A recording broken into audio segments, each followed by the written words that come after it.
My go-to coffee order is Coca-Cola. I don't really like coffee. I like my eggs sunny side up, yeah. I cannot eat rabbit.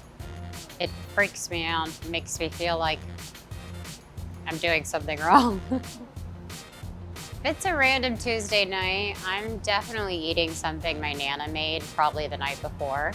I live with my grandparents, so we are always in the kitchen, we're always cooking, and we have leftovers, so I'm pretty sure I won't be ordering in. It's gotta be from home. My biggest guilty pleasure food would have to be ramen. I can't help it, just the simple one.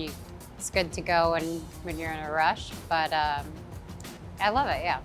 Most nostalgic dish would probably be my Nana's stuffing for Thanksgiving. It was her mom's recipe, and then her mom's recipe. So it's been in our family for generations, and it's delicious, and it makes me always think of home. Oh, I remember I tried anchovies.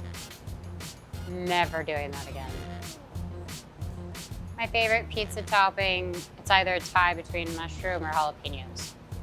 You know, I actually have yet to learn how to make sushi, so we haven't even done that on our show, and I would love to. My go-to lunch order is a chicken salad sandwich with grapes. It's my favorite, and it's easy, and I always get it, and I like a pickle with it.